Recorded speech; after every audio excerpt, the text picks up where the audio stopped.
Yo, recording in progress. GM.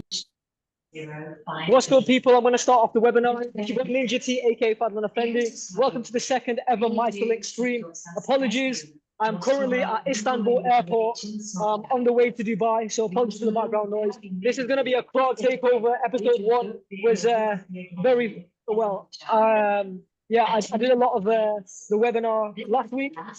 Before we get started, I'd like to iterate that Mycelink at current present moment in time, October 2025, we are not a company. This is not our current business, though it may be in the future.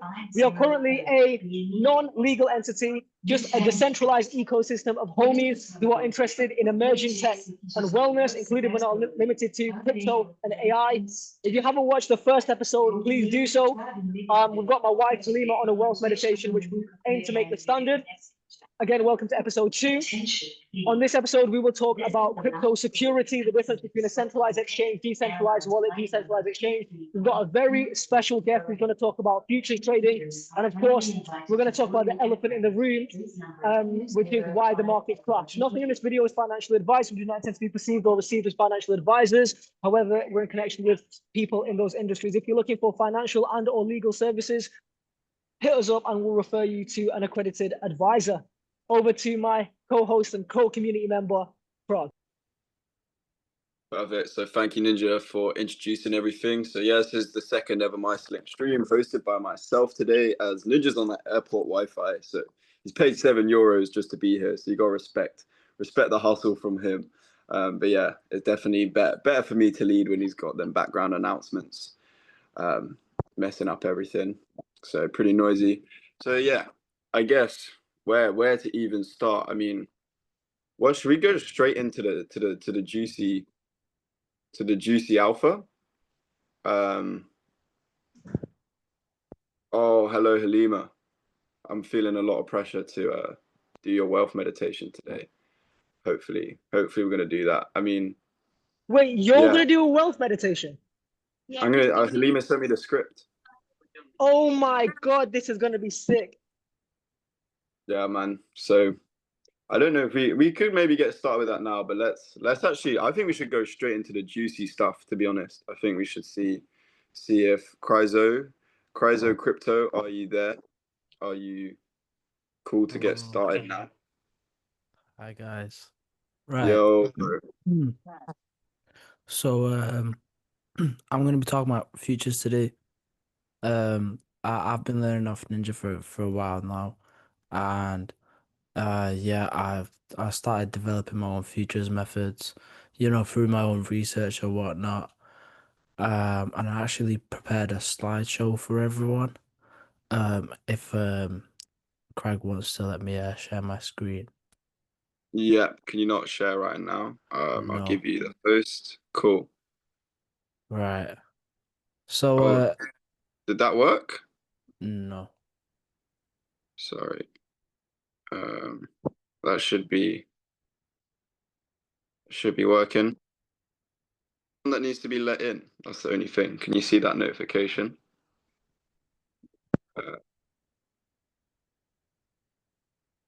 Yeah. Perfect. Right. Cool. Right. Check the slideshow. Yeah, man. It's honestly not like fully done, but nah, bro, you should. We've been through the slideshow, bro. It looks clean, man. Just helps people Right. understand what we're talking about. Yeah. So yeah, futures trading. Remember, guys, this is not financial advice. I'm CryzoCrypto. I got a Twitter called or X called Cryzonia. If you want to keep up to date, I post updates about crypto news and chat for people. Yeah. Thank you to Mycelink for letting me come and do this presentation. But yeah, so what is crypto? What is futures trading? It's a way to turn smaller amounts of money into bigger amounts of money faster, but with more risk. So specifically, we're using leverage, which you could times. Say you got $10, you could do 10x leverage, which means you'd be actually trading with $100 but only using $10 of your own money. So if that continues going up, you make the money as if you've paid $100. You know what I mean? You've bought $100 worth of that coin. So it's easy ways to catch. Uh, uh, it's an easier way to catch like big trades when you've not really got the biggest amounts of income, or you're not looking to trade quickly. You know what I mean? If you want to catch a quick buck, so if the market's just crashed, you know that it's gonna go back up. If you want to set a long at the bottom of that, it might be a good idea. But I've got methods, strategies of my own, which allow me to trade futures on a daily basis. So yeah, every exchange has futures. It's usually somewhere on the main page.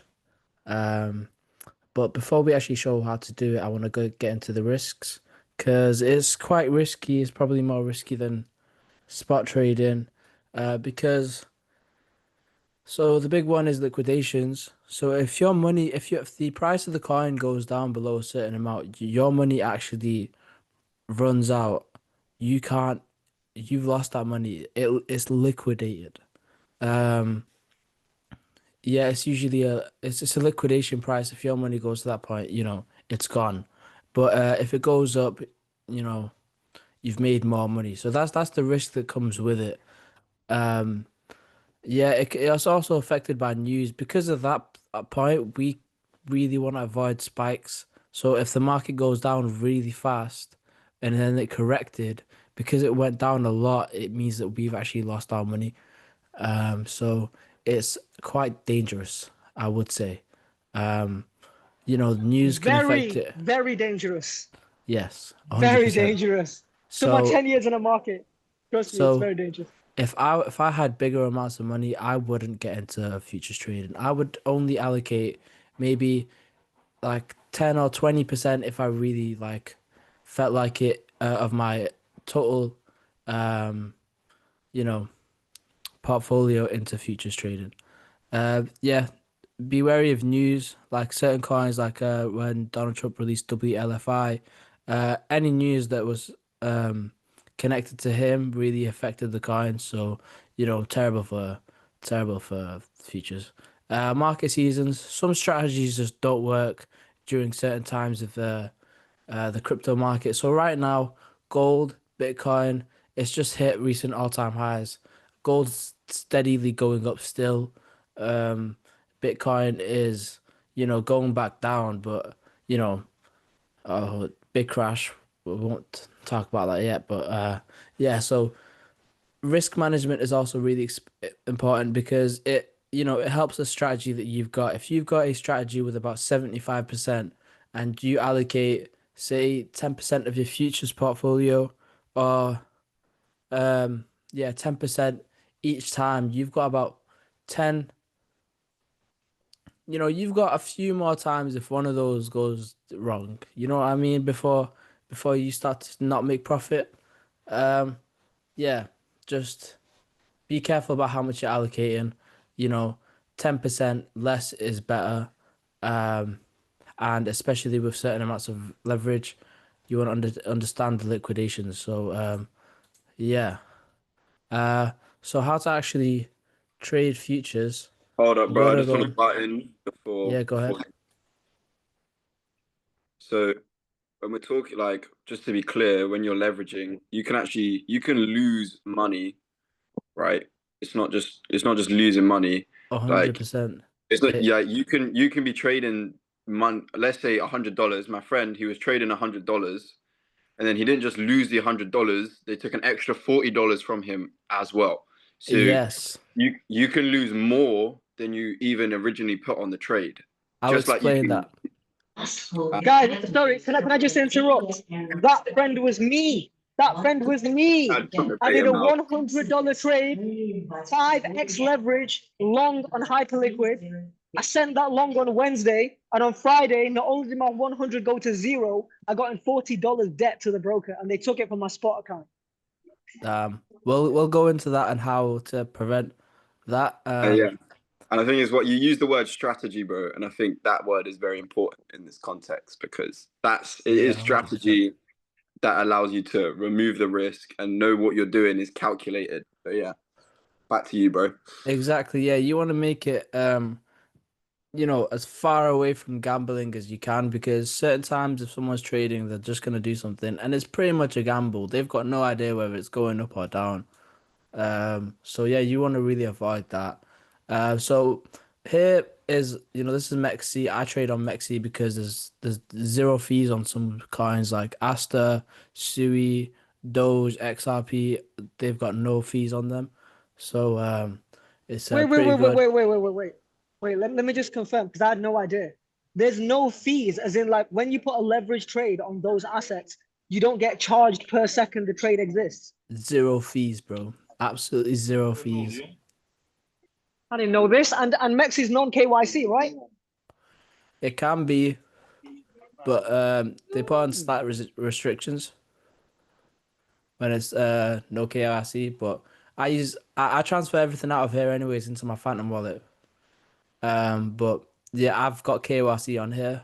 But I'm pretty sure you can use it in no KYC. I've used it before no KYC on other accounts. And it's been able to deposit, send, and all that stuff fine. So yeah, I'm not sure. Most likely no KYC, but definitely give it a go. Yeah, zero fees on this trending coin CoAI, zero fees. Asta, anytime a coin is really trending, they get rid of fees for it, which is big W. So yeah, up here you got these two things here which are really important. This is your leverage, 10x, 500x. Don't trade 500x. Don't even trade. I said I was doing 100x the other day. Don't do that. It's just dumb. I was doing it because I was bored. It's stupid. If you're actually trying to make money, stick to 10x. 20x on the rare occasion. 10x or even lower down to 2x. You can even trade 1x if you really wanted to, but that's just the same spot. But yeah, 5x is always good.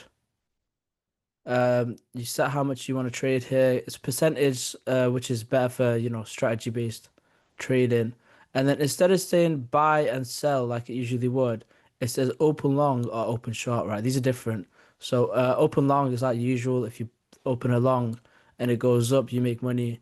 If you open a short and it goes down, you make money, right?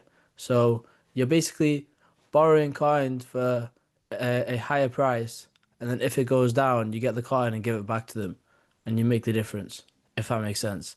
It's complicated. To be honest, I don't even really 100% understand shorts, but yeah, if it goes down, you make money, right? Important thing is to always note your liquidation price, because that's the place where you will be losing all your money. You want to set your stop loss and take profit a lot higher than that. And you always want to, if you're doing a longer term trade, you want to have support and resistance lines, which I'm going to go over, and different, understanding why you're trading in that certain way, so that if it goes to a certain point, you know that your trade wasn't executed right. It is not going in the way that you think it will.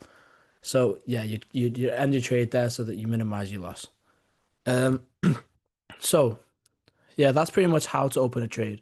When you want to close it, instead of you don't sell it, so you close the trade, or you click close on your chart. It should pop up in your chart or on your orders or your positions. It's always the same on every exchange, pretty much. But yeah, so that's how to open a futures trade, right? So what I actually do, my strategies and my chart reading. So I've got a few things. I use TradingView. TradingView cleanest for reading charts. I've not currently got the full version. I used to. But Man's using the DMI. Did I teach you that, or did you learn that yourself? yeah. Ninja taught me DMI. He taught me RSI. He taught me all these things. So as soon as he taught me about indicators, I was so intrigued because I didn't know anything about them. And I was like, no way. There's ways to actually understand where the market's going. Um, so I did my own research. Wait. Can I just add to that? Yeah. Indicators are an indication of mathematical probability of direction. That's what you use indicators for. You can have you can have three indicators indicating it's going to go down and it goes up anyway. Mm-hmm. But if you backtest, and I'm sure, I don't know if you're going to talk about backtesting, but if you look at historical, data and you see when the indicator said long, did it go long? When the indicator said short, did it go short? And then once you kind of calculate that, overall the indicator is correct during this time frame for this asset, you'll overall be profitable if you can manage risk and reward. Oh, sorry, back to you. Yes. Exactly. It's some insane stuff, and it really did blow my mind. So, yeah, I was using DMI, RSI, and on my actual exchange, I also use MACD, but I've not got the full version, so I've only got two indicators. This RSI though is a simplified version by this guy called Heiken Ashi, this Japanese guy, and he basically gets rid of all these little indentations in the like if when there's a lot of green, or the little bits of red, or if there's a lot of red, the little bits of green here. He gets rid of them so that you can easily spot a downtrend or a uptrend, right? So if we look at this and we backtest it, back not September, I'd say around August, July, um, it was just really clean. You see, at this point, if any time that the Heiken Ashi RSI would go down to the green, meaning that it's cheap right now, it would go back up to the red. It was just a constant pattern. And any time that it kept going up, I would just constantly buy in, and then just it would eventually go back to the red. Now, if it went back to the red, whilst I as it's above my buying position, then we cut the loss. But yeah, usually it always just goes up, and then when it gets into the red, it just goes back down again. See, these times it retested, and each time it would have retested, I would have bought in again, just because this period, July around July, there wasn't too much going on. It was going pretty crazy for crypto. Crypto was doing well, but it wasn't all-time highs. It was just a yeah, it was almost there. But now it's all-time highs. We don't know what's going on. We had that massive crash, and I just want to say that this crash, so many of these coins went down to say 2x down, right? If you would have bought here with $10 on a 10x and it went up here, you would have made around $200. Say that's just in case you didn't want to miss this crash. You had nothing in your bank account, only a small bit, and you wanted to make a buck. You could have put $10 down here, it would have flown, right? So yeah, that's my main strategy. The Heiken-Ashi RSI. I use a DMI to back it up, just because if there's a massive gap in between them, it means that there's going to be a lot of resistance, right? If it goes up, there's going to be a lot of people here that want it to go down, right? A DMI shows how many sellers, how many buyers. We want to get it where it crosses, because that's pretty much a proper change in trend. So yeah, one big important thing is to also set support and resistance levels.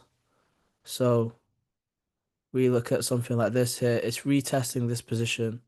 Um, if we draw a line here, I'll say here, and we draw another line here.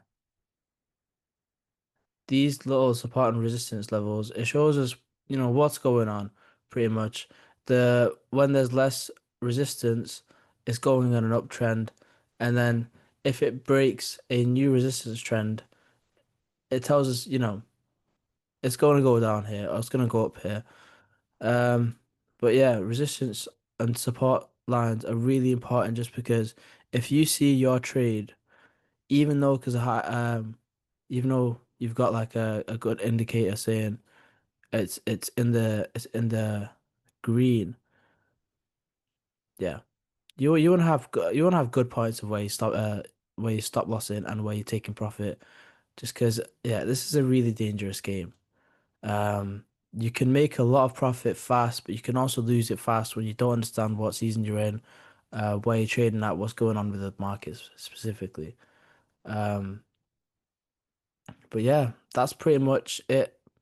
That's all I've got. I could go into liquidity Nice. grabs and some other methods, but I really recommend people do their own research and develop their own strategy as well as do demo trading. Practice this a lot before you try to do it with your own money. Um, yeah, but yeah, that's pretty much it. Nice, bro. Nice. So Yeah. just for clarity, so when you're finding them resistance lines, it's just about looking at sort of where the chart is moving between, in a sense, like what prices the Yeah, asset moves pretty between. much.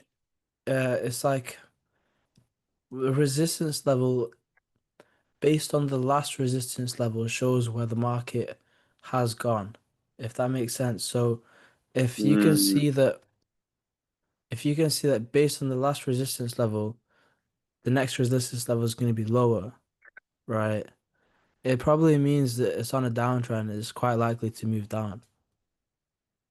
You know what I mean? yeah, So there was this resistance level here. I mean this support level here. Um and it went up and then it went even lower below it.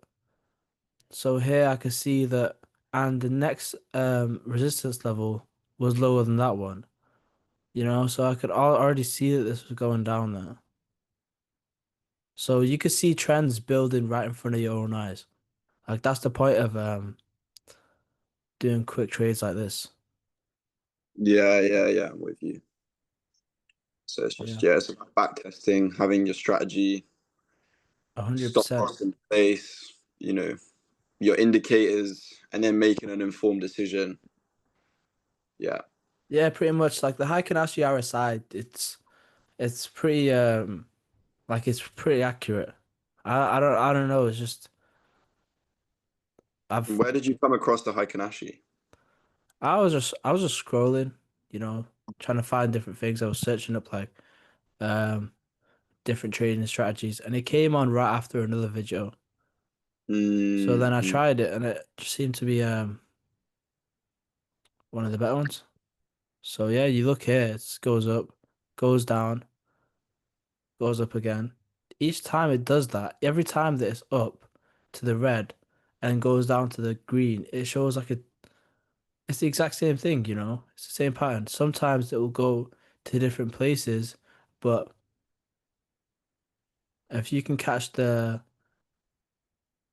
you know, it makes sense. It's pretty self-explanatory. yeah.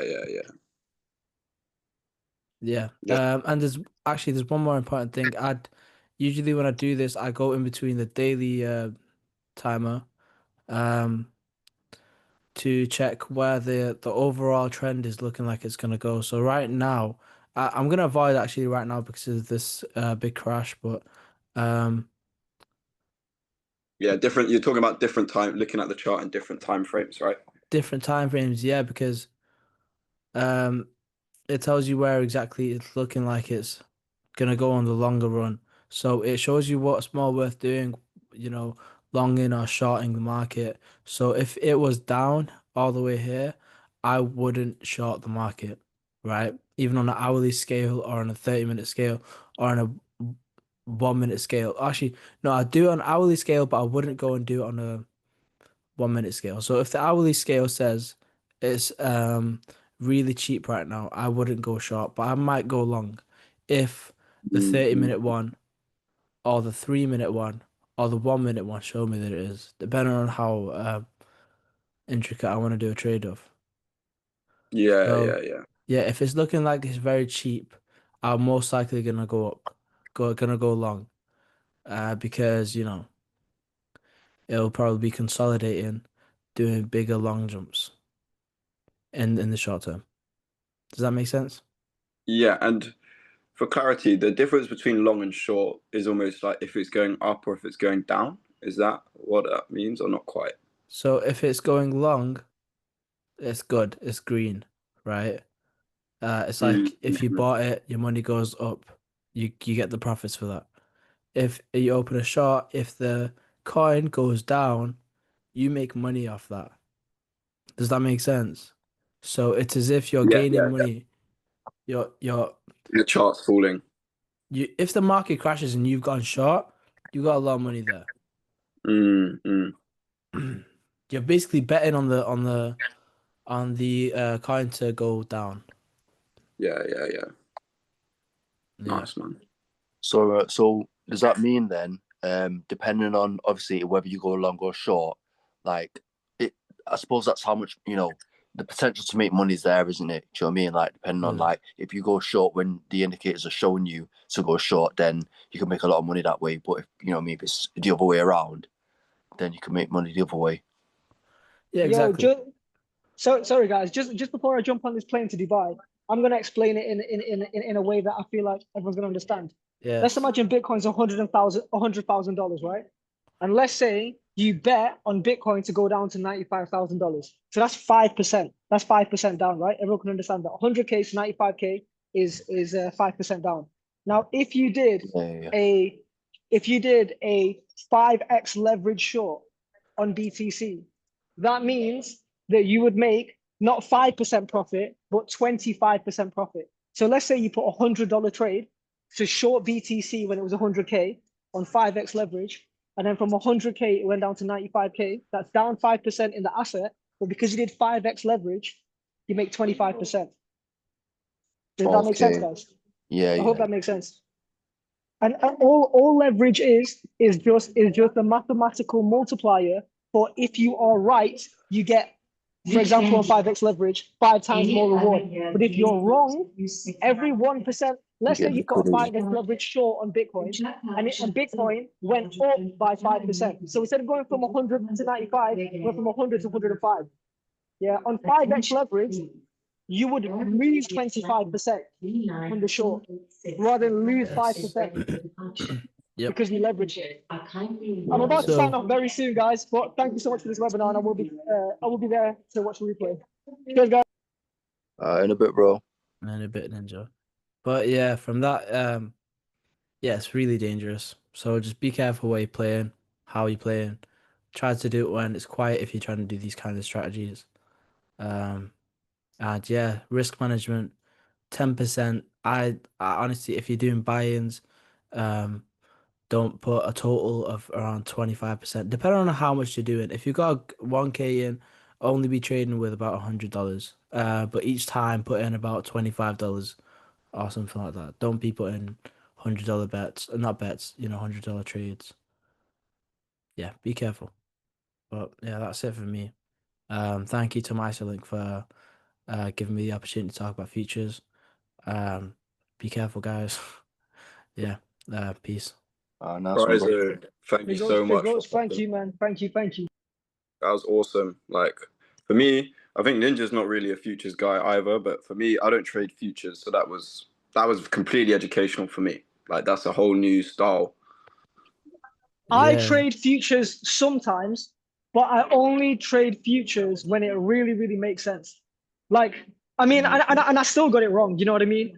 If you ask anybody in the market, were they bullish on Thursday? Everyone would have said yes. Oh, Like, nobody was bearish in the market until Friday, 2:30 p.m. UK time. I remember doing technical analysis Friday morning, and I had a very bullish bias on the market. Very bullish. Friday morning, I came out of mosque 2:30 p.m., 3 p.m. Man, that bitch started crashing because of the Black Swan event. But yes, I do trade futures. But sorry. I do trade futures. But when I do, it's like 0.25% of the entire portfolio. Yeah, to give you guys perspective. Don't trade in Q4. Don't trade futures in Q4. And also, I didn't go over isolated and cross margins, right? Real quick, I'm gonna just show you guys this because this is what Ninja was talking about when they took 40 quid out of his wallet. So if you have isolated margin on, that's what you'd expect normally. You know, if it goes down to your liquidation price, you know, your contract ends.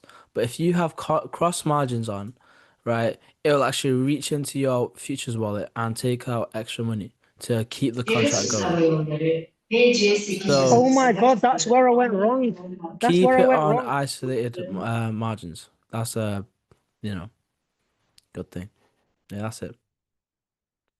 Nice, bro. And when we're talking about this, so we're going to slide this quickly into sort of the next topic, which is going to be like storing your crypto. So I'd assume you don't store your crypto in the Mexi exchange. Like, what's your process for protecting your profits in a sense? So I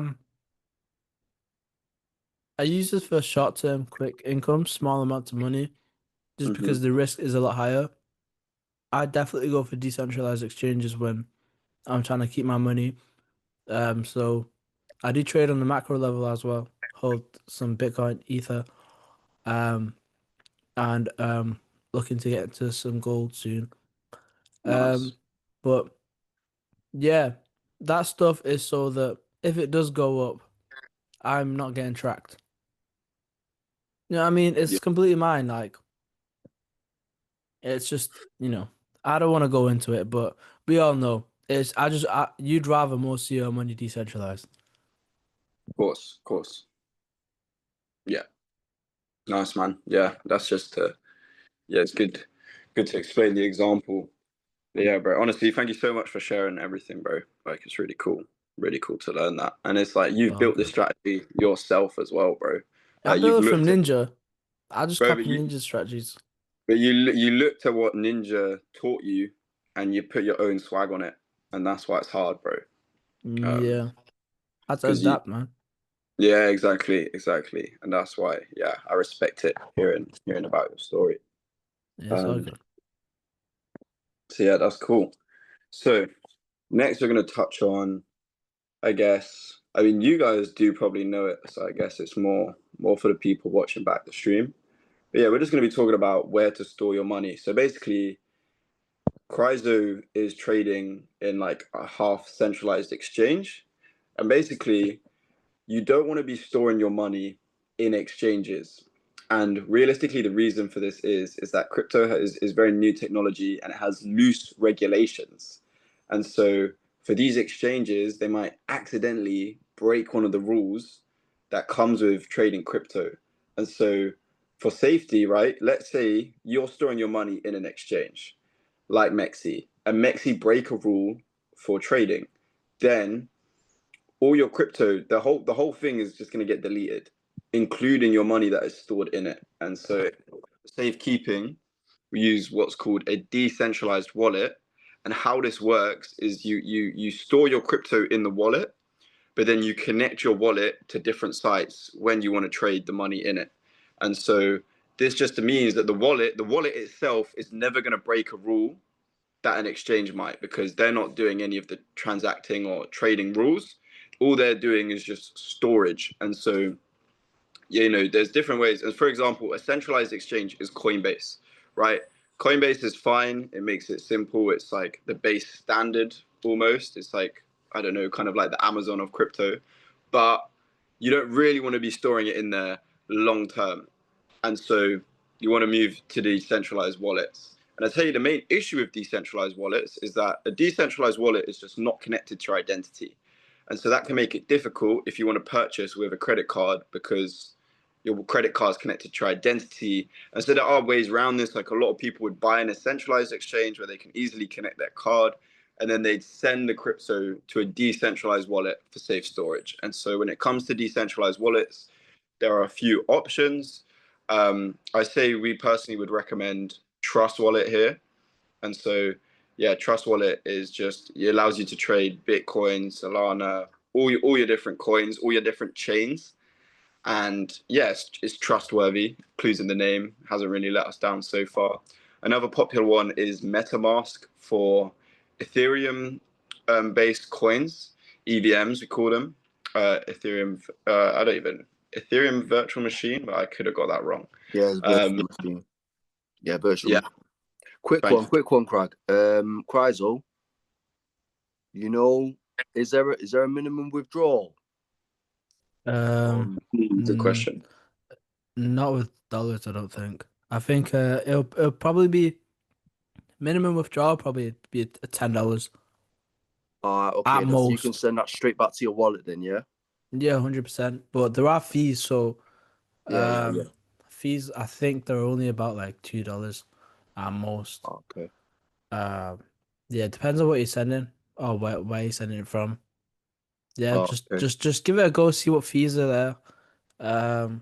But yeah, minimum $10. I think with Sol, it's minimum 0.1. But yeah. Okay. All right. Okay. Awesome, bro. Nice. Good to be aware of. And so, yeah, decentralized. And then Phantom Wallet is very popular for Solana-based coins. And yeah, for Solana trading in general, that's definitely what we'd use here.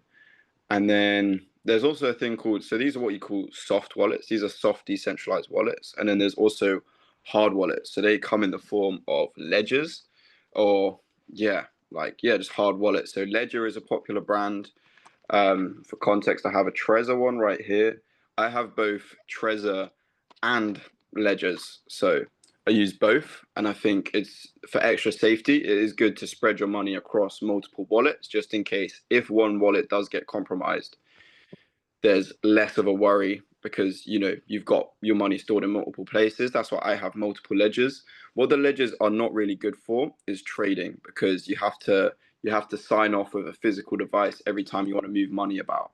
And so if you're trying to trade an asset regularly, that might be a bit long for you. And so we'd recommend for trading being a decentralized soft wallet. And then when it comes to long-term security, cashing out your profits, that's what I'd use the hardware devices for.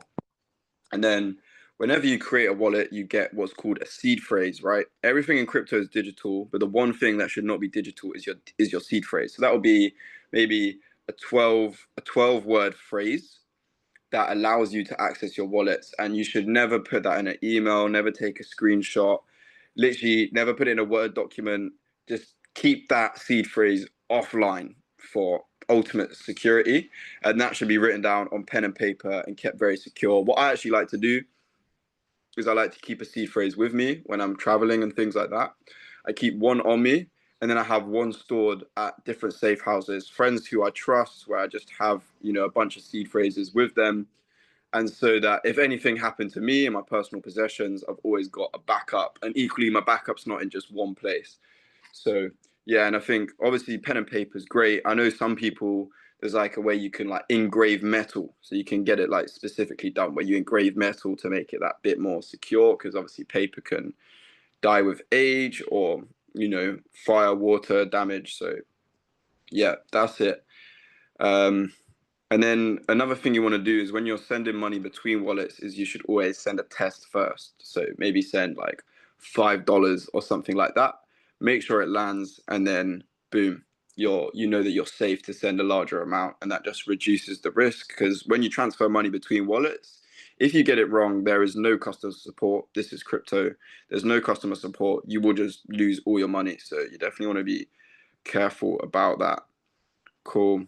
And yeah, so other than that, that's about what I've got on my notes for security. And just a reminder that none of this is financial advice, obviously. And then, yeah, we're just going to touch on the markets. So obviously, the markets there's just been a huge wipeout, I'm pretty sure, in, in perpetual trading, which is what Cryzo has been teaching today. I think there was something ridiculous, like 3 trillion lost in an hour. And this is happening in stocks, this is happening in crypto, and it's happening because Trump has put on these tariffs. This is what we call a black swan event, which is basically an unpredictable event in the markets, usually in the real world, that affects the markets. And that's exactly what this is. However, Trump has done this before. And me personally, like, while you want to put faith in Trump, like, yeah, we were hoping he'd be Donald Pump. So far, he has been more of a Donald Dump. However, I feel like this guy has a plan. What it is, I couldn't tell you yet, but I do feel like he has a plan. And this is what really we call market manipulation. This is straight market manipulation. And this is, why you got to be skeptical and because you just can't predict this. So this is really the elites controlling the way the market goes. That's what's really going on. However, is it really that uncommon, right? We've just seen Bitcoin be on this huge rally. Bitcoin's just hit all-time highs again. It's happening a lot recently. But basically, whenever there's a pump, there needs to be a pullback because charts do not go like this. They go up and down. And so for me personally, we've just had a huge Bitcoin pump and then we've had a big dump. That's not really an issue for me personally. I don't see the issue in that. To me, that looks like a healthy chart. It looks like it's balanced. And basically, I view it almost like this, like whenever we pump, the sooner we dump, the quicker it is to go back up again. And so personally, I think the dump is healthy. And even if Trump hadn't done this, like the certain alpha that you can get, like I know the stream that Ninja watches, I know he was calling for the dump before it even happened. And so while we can say that it's unpredictable and we may have not predicted how hard it would dump, whenever there is a pump, generally speaking, like when people get excited, you want to be selling, and when people are fearful, you want to be buying. And so I'm not going to say buy the dip, maybe DCA into the dip, but how long we're going to crash for is beyond what I'm capable of. However, ultimately, the overall trajectory of crypto, I'm not really stressed. I think it could be a good time to maybe liquidate some assets and look for a better entry. I know people that are doing that, or you just hold tight, ride it out, and eat that drawdown. But yeah, this is crypto. It's never up and down, and it's because crypto is so volatile that allows us to make gains. Because it's not. We need the ups and downs to be able to buy, sell, and this is why you want to be dollar cost averaging a DCA. So you want to be buying gradually as the price, and you also want to be selling gradually. And that's why it's good to, like Ninja was saying, look at points of resistance and points of support in the chart and know sort of what price the asset normally fluctuates between, and then you can make an informed decision on when you exit based on that intel. So that's security, that's the dump and what's going on. And to be honest, I think that's actually all I've got in my notes. Unless either of you two have any more questions or anything you'd like to share, sort of, that's been brought up today. No, man, I'm all good. Well, speaking on that dump though, obviously, like you get a lot of insider trading, don't you? So like a lot of because sometimes whales be looking for like, you know what I mean, like highly leveraged positions, you know what I mean, so I have to liquidate them and stuff in it. So they might be like looking to like obviously like liquidate people that are highly leveraged and all that stuff. So yeah, and that's it, man. And that's why you got to be careful with leverage, for sure. It's a great example because at least if you're spot trading and you fully own the asset, then if it goes down, I love the saying, you haven't lost money until you sell. And it's definitely acceptable to sell when it goes down as long as you're going to buy back in at a lower price. But yeah, that's thanks for sharing that, Ken. Cryzo, anything else you want to share? What should we let me just spell out your Twitter. You want to have a look at a current trade that I'm doing? Yes, for sure, man. Let's do that. So Or it's cooking constantly, man. So we're here at a setup, right? This is Asta. The only reason I trade Asta is because there's a lot of volume right now in it, especially on Mexi. So I was looking at the chart. We discussed Asta on the stream last week, so if you want to learn more about Asta, go watch that. So it's a quite risky trade. I'll be real. I'm not expecting it 100% to go up from here, but honestly, I might even close it here because see, I saw slight rejections, and with futures, you want to not be too careless, right? But what I saw here was, and actually, I actually gained the gain right there. I bought in here and sold there. Now, see, I only put $5 in at 20x, right? Now, say I had $20 at 10x, and it was a better gain than that, right? I came out with that with about 50 cents, but if you look, yeah, up there would have been about $1, but that was from 50 a fiver there on 20x, and that would have been a quick dollar gain within 3 minutes, right there. Do you understand? Yeah, yeah. So it can be quick. Yeah, pretty much right. You're trying to be as safe as possible. If you do it on a minute basis, it's you're gonna want to be quick with it. Yeah, yeah, yeah.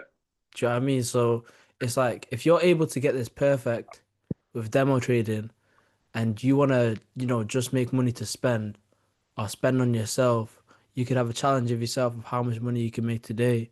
You could trade it, you could spend it or whatever the fuck. But yeah. Yeah, and I think it's sorry. You guys go first. Huh? Okay. Well, yeah, I just think it's important to, yeah, what your strategy is saying. And with any strategy is always start small and then scale it up. But especially with this, it's good to just learn how to do it with smaller amounts. And then once you get confident, be able to do the bigger amounts. That's kind of, Yeah, yeah. 100%. You could literally trade from like 2 cents. You can trade absolutely anything with this. Mm, mm, mm. Certain coins they do want you to what's it called? They want you to, put in more so you can open a trade. Yeah. But yeah, like it does work sometimes. It's just a lot riskier at this current moment in time. Yeah. So it's better when the markets are just a bit more chilled out. They don't need to be going crazy in a Yeah, good way. well, something good that we were talking about liquidity and how people want to, snatch liquidity. If you look, I'll show you the chart again. Something called a liquidity grab is where Mm, people see potential. It looks like there's going to be an upwards trend, and they see resistance here. If you see this candle here, it has a long line above the candle. It means mm, it went back down like within the minute, showing that there was quite a lot of resistance, and some people would have went long there. And if it goes down towards past a certain point, all these people are going to be liquidated, and the value of the coin is going to drop even more. So you can snatch a quick buck of people just going like people liquidating. mm. Like most of these big drops or whatever, it won't be from people selling, it'll be from people getting liquidated. Mm. Because it's so fast, people don't even have the time to sell. I see, I see. Yeah, yeah, yeah. Yeah. So yeah, liquidity grabs and people trying to snatch liquidity, it happens all the time. Mm. So you got to be diligent. 100%. Nice. So what cards have you been trading? Me personally, Uh-huh. right. I'm actually just gonna wrap up the recording here. Thank you very much everyone for joining the stream. And yeah, hopefully the replay will be out on YouTube soon. I haven't actually recorded on Zoom before, so fingers crossed it all goes well. Yeah, this has been Mycelink. Big thank you to CryzoCrypto, and his Twitter or X is Cryzonia. So CryZonia. Check him out. He's building lots of cool stuff, and yeah, he's really grown in this crypto space. And so, big shout out to him. Thank you for sharing. Thank you for joining, Cryzo. And Bless. yeah, I'll end the recording right there. Sweet. Oh, wait, I actually need to before I can do that. Reclaim the host. About stop recording.